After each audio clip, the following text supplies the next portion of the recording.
following this wonderful lineup, especially the similar topics that Camilla and Carly we have shared about our journey of relocation. I'm proud to share with you my own personal journey, which has been essentially country hopping for education, pursuing finding a balance with work and life. So here's my tale, being a global nomad. I've highlighted my journey, put up some advantages, disadvantages, tried to make it sound less complicated, but I really echo what Carly has said. It is not that easy. Registration, immigration at every stage is a big challenge. But I'm trying to sound little bit simpler because a lot of trainees are probably watching this seminar and webinar, and I want to make it look doable, and it is. So here's my story. At age of 25, I completed my first master's in India in 1996. After the graduation in India, I moved to UK to do some further training because I was very keen to pursue super specialized training. I've initially started my work as SHO, and there was adequate funding for me to attend number of workshops and meetings. This helped me in building CV quite effectively. I was one of the first ones to get the Marcella Europe Sicot Award from India in 2002. And it's nice to see so many of our voice members have followed the same award and got inspired. In fact, that was the first time I got recognized and felt special about being the lady orthopedic surgeon.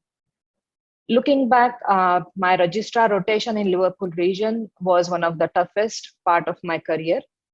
Not only that, I was the first female orthopedic trainee in Liverpool ever, and I was also pregnant at that time. There were no rules and regulation for radiation protection. And I'm happy to note that currently the junior next generation have adequate supports and network and voices to speak out the sensitive topics and sensitive situations I've gone through. Wish I had all that support that time. I finished my UK stay with masters from Dundee University. That was something that really helped me enjoy the international student life while going through the structured program. After UK stay, I came back to India and practiced in my super specialty of interest, which was pediatric orthopedics. And I then followed after 5 years to Southeast Asia, wonderful country, Brunei. Here I've worked for last 16 years as head of the department in the only private facility. Along with research and academic, I could do a number of leadership and administrative roles and enjoy the teaching experiences. End of about 10 years, I would say 5 years back, I felt that I'm overstepping on my shelf life there. I didn't feel the challenges and kind of stagnation, found there were lack of opportunities for me to show my mettle. Along with my colleagues from Brunei, Lisa and Lydia, we form a statistically significant group of women. However, we are still struggling to form our official network and hope one day this dream comes true. Brunei offered me unique exposure to boutique hospitality. Working with royals was a regular thing till a month back for me.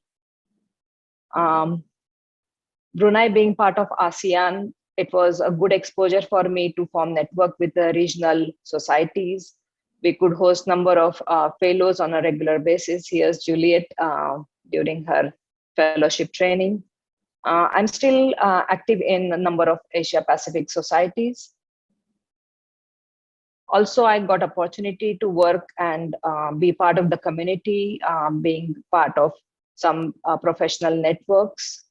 I enjoyed during my stay in Brunei, doing some voluntary work, and extremely proud of the humanitarian work that I could do.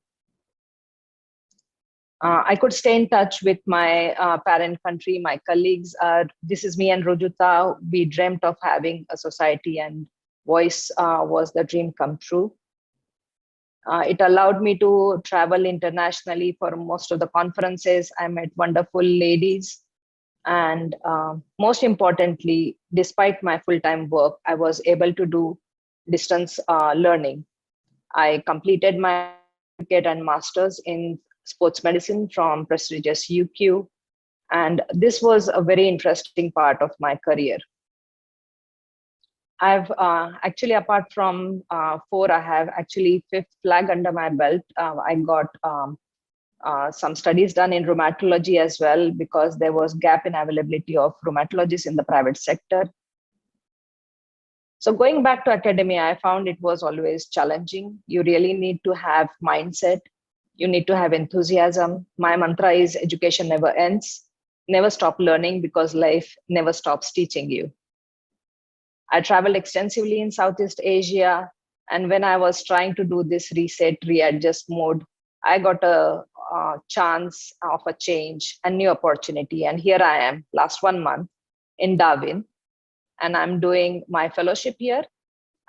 My experience and training and research got matched as specialist by Australasian College, allowing me to practice in Australia and New Zealand. I'm fourth such overseas trained specialist, and I'm also working full time as a sports medicine specialist in Darwin. My accountant should be happy that I also got the rural training program, because that keeps my paycheck decent. And I hope to take this further and do some more research in this field. I want to highlight the common myths we harbor. Change is risky. Well, I don't think so. Changing your career means that you have failed in the first career.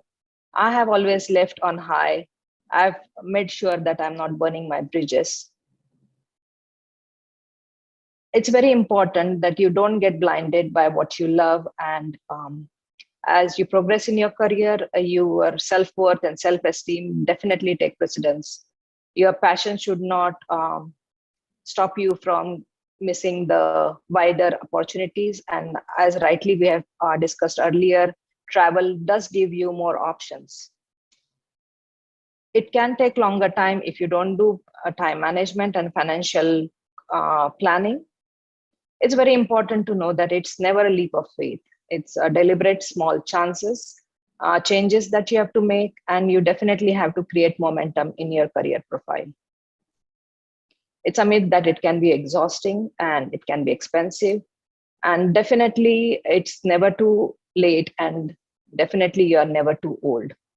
Here I'm in my golden year, having spent 25 years, half of my lifetime away from my homeland. And I truly believe if I don't do it now, then when? There can be a number of reasons doctors seek advice for potential change in their profile, especially change in career and migration. There are more acceptability by everyone, and it has become mainstream for us to seek for any changes. There are a number of helps that one can take, and it's very important that we use our existing skill. Many women leaders are already using this and donning different caps, like moving on to academia or moving more on public health or health advocacy roles. Specifically for orthopedics, sports medicine, regenerative medicine are very lucrative migration options. Where do we start and where to start? I think we need to have all of these to make a soft transition. It's very important that we have kind of a SWOT analysis of self and try to have a checklist, and need to make sure why we are doing it, how we are planning to do it, how do we prepare it, and how we break through. These are topics in itself, so I'm not going to go in detail. Personally, for me, I belong to a family of orthos. He is my mentor, my father. You have seen the fellowships in his name. But my main pillar of strength is my partner, Ketan. We are growing together for last 28 years and raising two wonderful kids. Nothing of this can be possible without financial independence and financial intelligence. I think Jasnal has already highlighted this. This again is a very important aspect every lady must be acing. There are a number of challenges. We've heard from Carly about the immigration registration rules. They can be very unique. Um, However, it's very important to know that the challenges for ladies in work field are same in most countries. They don't change. We are lucky to have more support networks nowadays, and there is global awareness of gender bias and how we overcome all that. I've also gone through my what if moments. What if I had stayed back? I had a family privilege. My family run a 75-bedded orthopedic center. It was so easy for me to stay back. It would have been good one for me to consider sticking to single super specialty. But here I am, being a wanderlust and respecting, learning new cultures, balancing my family life, reclaiming my middle-aged me. I'm definitely finding my inner space. I'm deliberately slowing and creating more options for me for my retirement. I'm not one in a million girl, um, but I'm also one in a lifetime lady. I'm quite eager to see what's unfolding for me next. If you seek growth, be ready for the discomfort of becoming bigger than the box they put you in. Finally, right or wrong, it has all been my decisions. I've been following my bucket list. I've been ticking my own boxes. Age and geographic locations have not stopped and limited my flight. This is again a myth. You don't really need to be strong. You need to be fearless. So to all of us, this is an ode defined by no man. You are your own story, blazing through the world, turning history into her story. And when they dare to tell you about all the things you cannot be, you smile and tell them, I'm both war and woman, and you can't stop me. So, all wonderful ladies, I wish you a happy International Women's Day. Let's break the bias. And thanks for your patience.